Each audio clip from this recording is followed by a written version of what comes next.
এবার চীনকে সরাসরি হুমকি দিল আমেরিকা। দুই মহাশক্তিধর দেশ বিশ্ব রাজনীতি থেকে শুরু করে সামরিক শক্তি, অর্থনীতিতে এগিয়ে আছে এ দুটি দেশ। কেন আমেরিকা চীনকে এরকম একটি হুমকি দিয়ে বসলো, তা এখন ভাবিয়ে তুলেছে বিশ্ববাসীকে।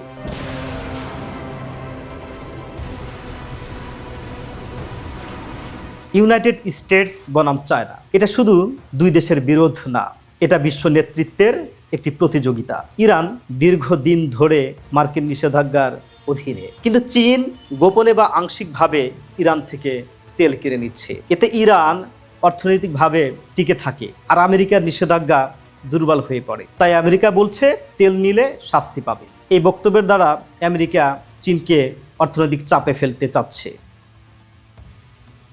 ইরান বিশ্বের অন্যতম তেল রিজার্ভের দেশ। ইরানের বেশিরভাগ তেল যায় এশিয়ায়, বিশেষ করে চীনে। স্ট্রেইট অফ হরমুজ বিশ্বের সবচেয়ে গুরুত্বপূর্ণ তেল রুট, আর এখানে কোনো উত্তেজনা মানেই বিশ্ব অর্থনীতি কেঁপে ওঠে। এখানে চীনের অবস্থান কি? চীন কেন ঝুঁকি নিতে যাচ্ছে?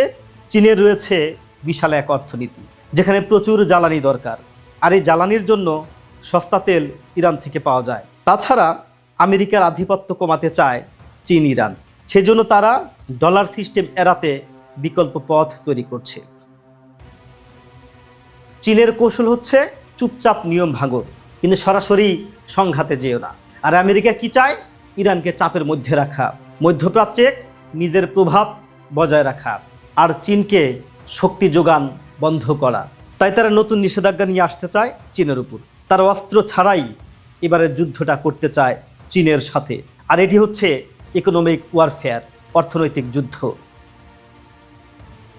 তাহলে বলবো এটা কি নতুন যুদ্ধের শুরু? না, এখনও নতুন যুদ্ধের শুরু নয়, কিন্তু ঝুঁকি বাড়ছে। সম্ভাব্য তিনটা সিনারিও: এক, কোল্ড ওয়ার, সরাসরি যুদ্ধ নয়, অর্থনীতি, প্রযুক্তি, জ্বালানি সবখানের প্রতিযোগিতা। দুই হচ্ছে প্রক্সি সংঘাত, মধ্যপ্রাচ্যে উত্তেজনা বাড়বে, ইরান, ইসরায়েল, ইয়েমেন, সিরিয়া এসব জায়গায় সংঘর্ষ হবে। তিন, সীমিত সামরিক উত্তেজনা, হরমুজ প্রণালীতে সংঘর্ষ হচ্ছে, নৌবাহিনী মুখোমুখি অবস্থান নিয়েছে। তাহলে সবচেয়ে বড় ঝুঁকিটা কোথায়? তিনটা জায়গায়: এক, তেলের দাম; দুই, ভূ রাজনৈতিক জোট; আর তিন হচ্ছে বিশ্ব অর্থনীতি। আমেরিকা চায় ইরানকে অর্থনৈতিকভাবে চাপে ফেলতে, কিন্তু চীন যদি ইরান থেকে তেল নিয়ে যায় তাহলে ইরান অর্থনৈতিকভাবে স্বাবলম্বী হলো। সেই সাথে চীন তার জ্বালানি সংকট থেকে বেরিয়ে আসতে পারবে, যার ফলে চীন আরও শক্তিশালী হবে। কিন্তু আমেরিকা চায় যে তার চেয়ে যেন কেউ শক্তিশালী না হয়।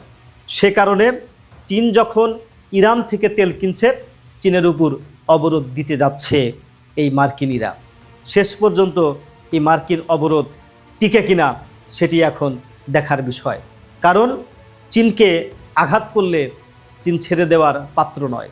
ইতিমধ্যে চীনও অনেক ধরনের সামরিক সরঞ্জাম, বিমান প্রযুক্তি সহ মিসাইল প্রযুক্তি প্রেরণ করছে ইরানে। ইরান আরও সামরিকভাবে শক্তিশালী হচ্ছে।